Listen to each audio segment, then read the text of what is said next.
What's going on, digital Wildcatters? We missed you guys last week. We had our Zero streaming event, so we were busy getting ready for that. Had to call an audible on BDE, so yeah, we had all the equipment tied up and all. But because Zero is about, the oil and gas business getting to net zero emissions, I didn't fart for 2 days. I want that on the record. Is that your commitment? Yeah, that was my commitment. I'm proud of you. Yeah, exactly. So we had a lot happen over the last couple of weeks, especially when it came to oil and gas. What do you have first on the why don't we jump in first with John Arnold's take this morning? Because I thought that was really good. And there's been a lot of talk the last couple of weeks about product prices, the bull run of oil, gas. And it's not just that. It's all the metals. It's all the commodities are running. And people are really, oil and gas guys always say, it's going to 200 forever and ever and all that sort of stuff. John, I think, put together a pretty good take on why natural gas is just fundamentally going to be higher for longer. That was the gist of his thread, that just structurally natural gas prices are going to be higher for the foreseeable future. Is that correct? Yeah, and where it really comes from is infrastructure. Because, when it comes down to natural gas under the ground, we got a lot of that. You can go west in the Delaware Basin and drill a 25 million a day well. What he's talking about is you look at the Utica and the Marcellus, and the pipeline takeaway capacity there is maxed out. He talks about the FERC, and we talked about this, Collin, when you were out. I had Jeff Davies, co-host BDE, with me one time. And, Jeff's knows the midstream pretty well. And we talked about Biden was able to make an appointment to the FERC, which made it 3-2 Democrats to Republicans. And for the first time in 23 years, they changed the rules under which you approve stuff. So now, and I'm grossly simplifying, but you have to take climate change, and it's absolute climate change, into consideration when approving these projects. So if we have an old leaky pipeline that emits millions a day of methane, and we're going to replace it with a brand new one that may release, 1 molecule of methane, they're going to say, well, 1 molecule of methane, that doesn't help climate change. So fundamentally, that's the least pragmatic way to think about. Oh, totally. It's solving problems. It's the absolute basis as opposed to the relative basis. And so Jeff and I were talking on BDE and just said there will not be another pipeline built in America because of this. John Arnold basically says that in his thread. And the one example he gives is the Mountain Valley Pipeline, and it's taking Marcellus gas 2 BCF a day to Virginia. And it got federal approvals, all this. It's 92% completed, and a judge just stopped it. And so it's sitting there. It's supposed to come online late 2023. What do you think about that from a finance perspective? Yeah, how do you put that in the investor memo? A judge may boot it. 90 and you get 92% along, and then it gets revoked. How do you quantify that risk when financing that big of a project? And I can't remember if it was with you that we talked about Mountain Valley, or if it was with Jeff that day, but it's being held up because of 2 fish that may or may not be on the endangered species list. And I think my joke that day was like, those fish don't even taste very good.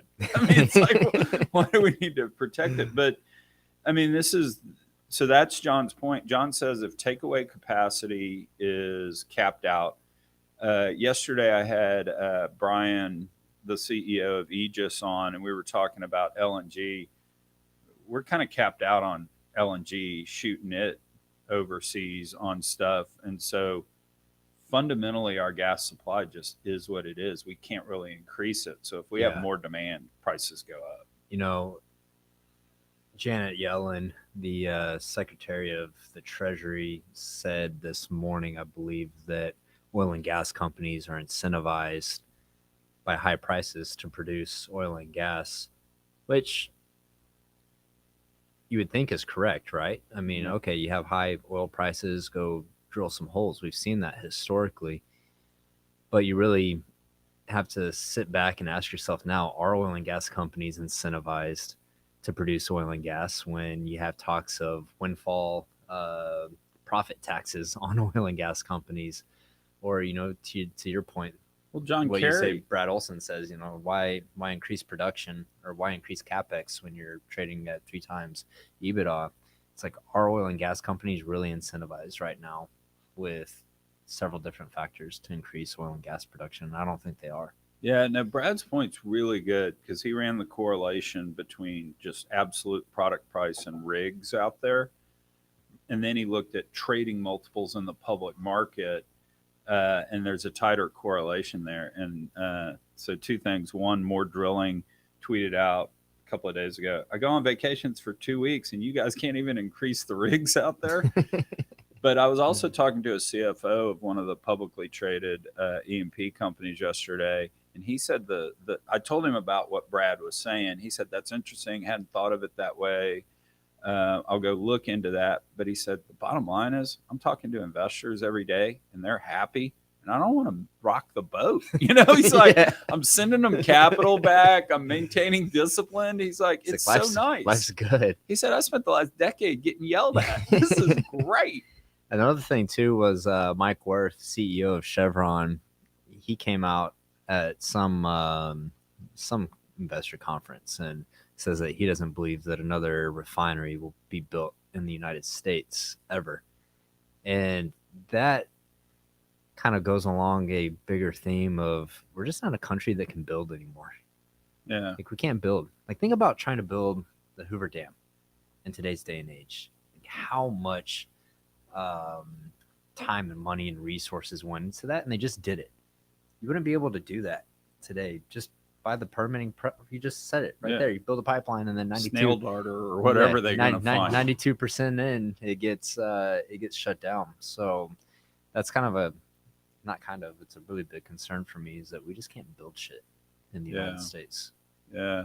Well, and so that kind of rolls into the next topic, that Biden has basically said he's going to bring the solar industry back to the United States. Because, I mean, if you look at it, there are percentages. 80% of solar panels are built in China, or 75. Basically, 99% of the wafers are built in China. And so if they send it over to any other Asian country, and they kind of repackage it and ship it over, that's not counted as Chinese solar panels. It all comes from China, though, and it all comes from slave labor, etc. And so what Biden's done is he has suspended tariffs from Cambodia, Malaysia, Thailand, and Vietnam. He's using the Defense Production Act, which is basically, president saying, I'm God, I'm going to do this. And then he's also put in place a plan that's called, Made in America. So it's going to give favorable treatment of some sort to buying U.S. solar made stuff. So, to your point, the stuff we feel like we need to be doing in oil and gas, building pipelines, doing all that, he's doing, but he's doing it with solar. Yeah. I have to go and look more or deeper into this before I have a strong opinion about it.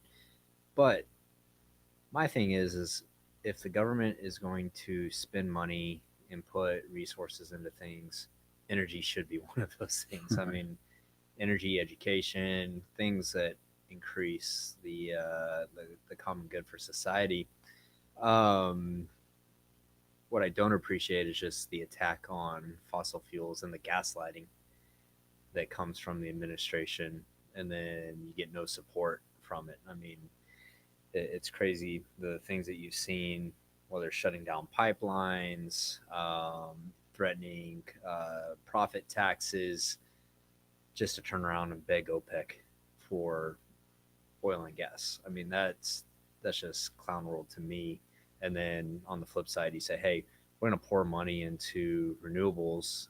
That way we can, which I think that we should have diversified energy mix. I don't think there is such thing as energy independence. I think that you have to have a diversified energy mix.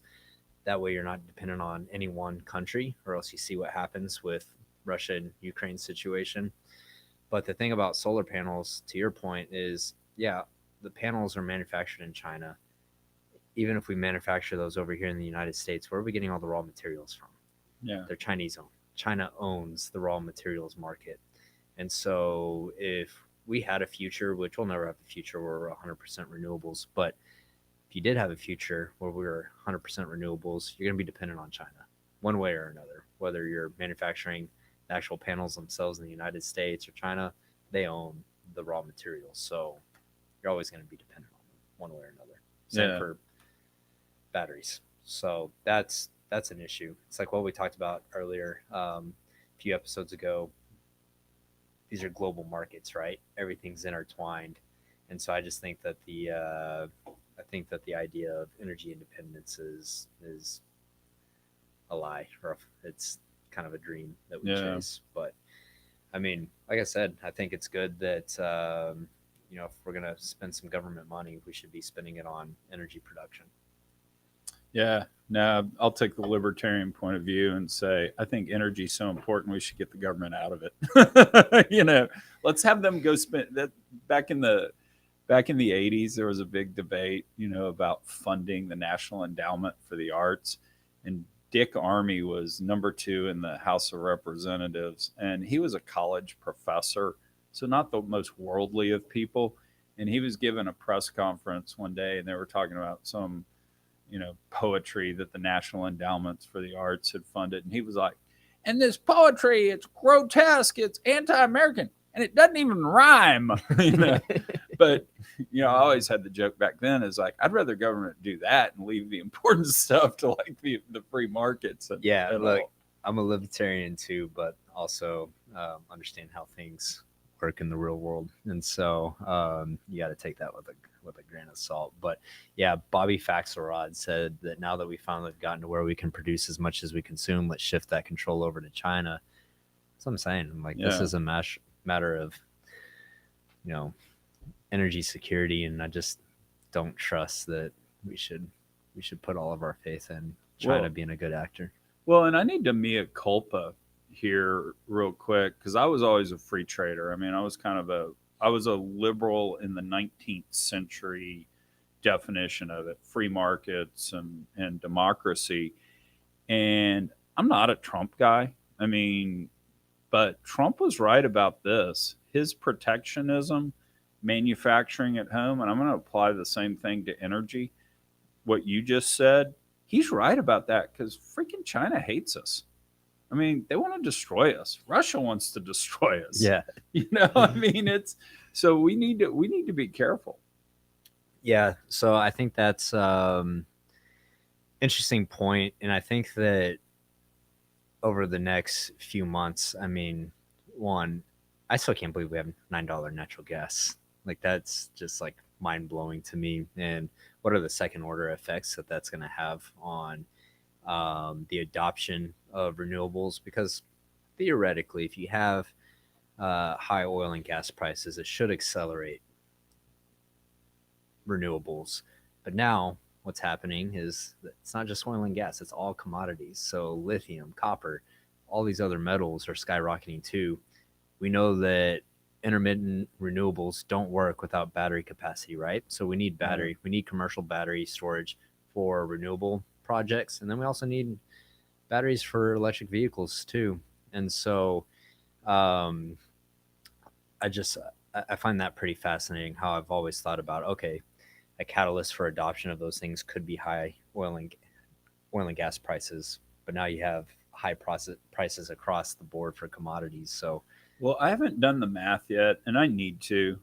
So I'll talk about it right now, which will force me to go do it, because GW will hold me to it. But if you think about it, one, the benefit of renewable solar and wind is once you spend the CapEx, sure, there's some maintenance to keep the things running, but generally speaking, your feedstock's free, right? Wind and solar, it's free.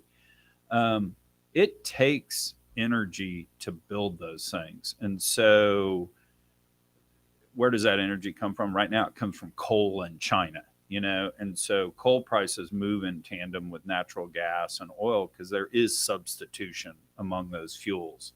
It's a little awkward and a little bumpy, but there is substitution. So renewable capital costs have to go up going forward just because hydrocarbon prices are up. Number two, I think if I've done some back of the envelope math, but I'll admit to doing it after 3 or 4 glasses of wine.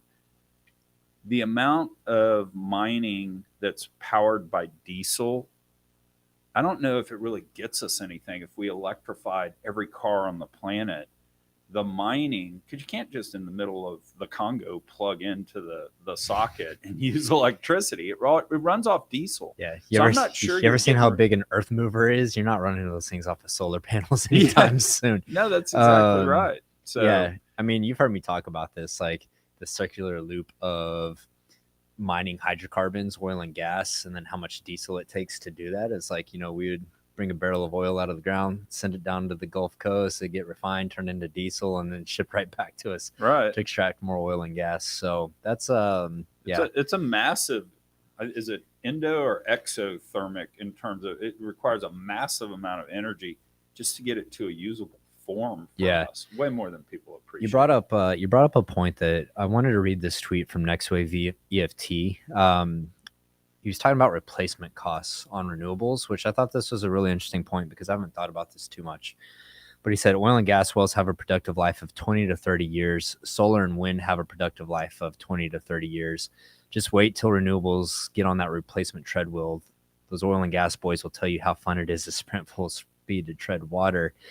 He said wind and solar now add the most capacity each year. Yes, but that's while having near zero replacement capacity to deal with it. The changes in the next 10 years when projects start to deteriorate, the treadmill starts, and not all of that new capacity is additive. Some is pure replacement. I thought that was a pretty interesting point that I haven't really thought about a lot, is that, okay, if you look at the life cycle of solar and wind and then look at replacement, look, this is what we're dealing with right now in oil and gas, right? It's like we can increase production, but you're replacing declines on other older wells. You're going to deal with that same thing in oil and gas or with wind and solar.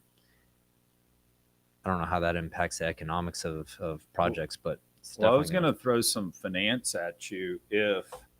If those things are financed with 30-year bonds.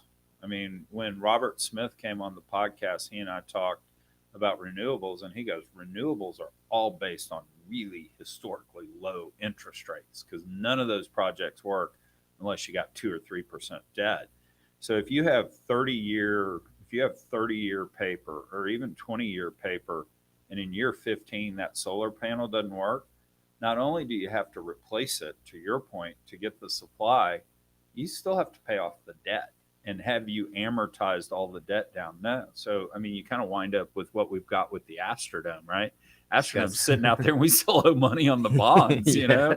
And so what do you do with there was it? some interesting conversation in there too. So Tim Latimer, who's the CEO of Fervo Energy, I like Tim because Tim was former completions superintendent for BHP, I believe, and now he's the CEO of Fervo, which is a geothermal company. And he told NextWave, he said, interesting point, retirements will make a big difference for renewables, but a big distinction, though, that is that the resource is the same, so you have no depletion, just equipment. So oil and gas would be a lot easier if you could just drill the same well every 30 years instead of finding a new resource. So ultimately what Tim's saying is that replacement costs are just going to be on the equipment itself, but the wind and the sun aren't depleted, so it's just a matter of changing new equipment. NextWave said the depletion in oil and gas is having to move to a less productive area every 15 years. Those tier 2 areas are 25% worse. And Tim came back and he said, imagine drilling 2000 era acreage with today's tech or 1980s or 1950s acreage.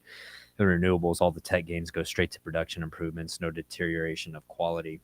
It's a pretty interesting point too. Just think about, thing about oil and gas is, to our knowledge, it is a finite resource, and so we start having degradation in quality of rock, start moving to tier 2, tier 3, and we have to have technology improvements just to extract the same amount out of lower quality rock. Whereas renewables, your replacement cost is just like, oh hey, that windmill's broken, you just need some new blades, new gearbox, right. Boom. So it was interesting when I joined Kane Anderson, I think it was March of 2001.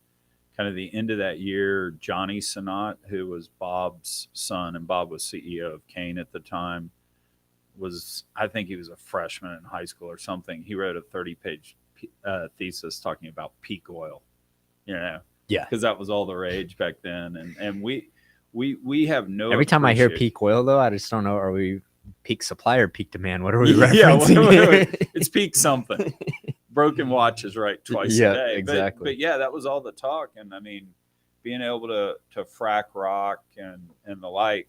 I will say this, and I've talked to enough folks out in the business. I don't. Back in early 2000, it was on the radar screen that horizontal drilling and modern fracking could unlock all that. Wasn't necessarily spiking the football saying, yeah, we can do it for sure, but it's like, hey, if prices get high enough, there's something to play with here. When was this? This was early 2000s. Oh, yeah. So, we drilled the first horizontal well in America in like 1937, et cetera. So we had those tools, and you could at least foresee, hey, this can happen if there's enough economic incentive. And $15 natural gas led to that, and then $100 oil led to that. I don't know that if you swore all the oil and gas folks to put them under a truth serum and said, okay, what's the future? I don't know that there's a technology hanging out there. Now, I believe humans always come up with more innovation, particularly in the U.S. where we've got free market, private ownership stuff. But I don't know that we've got something in our back pocket that if we hit $200 oil for 2 years, we can do something about it. Yeah. We've hit every bit of rock in America with the big hammer, and we know exactly what it's going to do. Yeah, for sure. So, yeah, I think there was I don't know if I have it on my computer, but I'm pretty sure there was a Time magazine cover from like 1940 something that the front cover was about the Permian Basin and just an ocean of oil that was unrecoverable. And you look at that in 1940, then what we did in the Permian Basin over the next 50 years, and then what we went back and did to it in the 2000s, in 2010 when we started drilling horizontals. Because I agree with you, like we knew we had like there was something there that we could drill horizontal and frack. right. But it wasn't really until 2010 when we really started tapping into that. And I agree with you. It's like, what's the Hey, that shit we're doing in the Bakken might work in the Permian. That's Yeah. what it was in 2010. Yeah, so Susan, real quick comment from Susan. She said, as long as solar and wind equipment can last longer than about 6 years, the replacement cost is not going to impact the ROI that much. So she thinks that CapEx isn't going to have that big of a impact. And then Goldman also asked if they have margin of error on panels failing or needing replaced. And yeah, they do. I don't know what that number is, but I'm sure it's like 5% or something that they. Brian Gett came on the podcast a couple of weeks ago, and he was talking about this project in Africa where raised a bunch of charity money, went and put a big, massive solar system in place in a village in Africa because they just didn't. It wasn't practical to build a coal plant or something like this. Yeah. And 12 months later, because they didn't have regular maintenance on it, they were using it to hang clothing to dry on. That it just didn't work. And so I'm Got not some saying use that. out of it. I want to be careful. I'm not saying that to trash solar, but there is probably a bigger failure rate than we appreciate there. Yeah, Bobby Faxerod also said, don't forget the cost of disposing the panels because they don't have a solution for that either, other than throwing them in landfills. Yeah. So. Hey, real quick, I want to give a shout out to our unofficial sponsor, and they're not really a sponsor. Tanner, zoom in on this real quick. Oh, why is it blurry? Focus. Anyways, bring it to my face. There you go. This is a cute little picture. Me and my Delta 8 seltzer from Eighth Wonder Brewery. This is actually the Bun B collaboration, Trillionaire, but they bring us by these Delta 8 seltzers, and we appreciate those guys. So I wanted to give them a shout out. Absolutely. So before we hit Finger of the Week, just a couple of run down the stories. First, we talked right after the Ukraine war started, and we were talking about not using Russian barrels, and everybody was like, oh, oil's going to go to 200 because all the Russian oil barrels are going to sit in the country. Well, Russia's dropped off about 1 million a day of production, but they've stabilized it. And I said on the podcast that we were going to wind up just sending ships a different direction. China or India will buy it. There will be a bid-ask spread, but It's all logistics. Well, Kazakhstan has been relabeling Russian oil. They've even got a cute name for it, Kebco, Kazakhstan export blend crude oil. And I don't understand grades of oil, but they're supposedly a CBC exception on all the European bans and stuff. So they're already marketing it, you know. Look, I mean, everything's branding and storytelling, right? Yeah. You say, I don't understand all the grades of oil or crude. Neither do I, but I do understand branding and storytelling. And that's all that is right there. It's like, hey, guys, we got the. It's exactly how I can sit here and drink a Delta 8 THC drink in Texas is because, I don't know, was this derived from hemp? And they've been able to. They're and skirting we need to it. give the Bun B shout out because I that did. is trillionaire. I gave the Bun you B said shout Bun out. B. Yeah, I I'm gave the big trillionaire Bun. shout out. But Big Bun. agree with you. I mean, these are world markets. They're interconnected. And if you think that the flow of product is going to stop, especially in a time when we have such a big energy crunch, it's just going to get passed through. Yeah. In this case, Kazakhstan. In high school, when Lizard Dog, the guy that sold weed, got arrested, somebody else popped up. It's not as. Yeah. But okay, we've got Finger of the Week, but there are two people that didn't get Finger of the Week. But let's go through those real quick. First, I was working out at the gym yesterday. Yeah. And my locker's right by all the 18 to 20-year-old kids that were working out. So there were like 5 of them. And I had a date last night. So I had 2 shirts. And I go, hey, guys, which shirt for the date tonight? Swear to God, one of them looked at me. Sir, I think my mother would like the one on the left. Uncool, but okay. So he almost got Finger of the Week. I don't know if that's... I got to be there for a little bit of context, but I don't know if that was like, was that like taking a jab at you? That or was was an that age like, joke, I think. Yeah, that's what. That was an age joke. They all giggled. Okay. Yeah. So they were punking on. So you. they almost got Finger of the Week. They didn't. Second, almost Finger of the Week is a prostitute who bought crack for and had orgies with Hunter Biden. Got a $20,000 federal PPP stimulus for her female-owned sole proprietorship, which was listed as independent artists, writers, and performers. That's borderline Finger of the Week. Yeah, I mean, come on. Digital Wildcatters, we didn't take any PPP loans because I didn't think that we. Well, we weren't out buying crack. Yeah, maybe that's our problem. Tanner, increase our crack production. Exactly. Here. So, you had one more Finger of the Week, didn't you? Yeah, we do have one Finger of the Week if you're ready to play. I'm ready to play it. All right, let me. Who's playing that? Chuck, you play that. I'm gonna play it. Where'd you put it, Tanner? I'm getting there. Here it comes.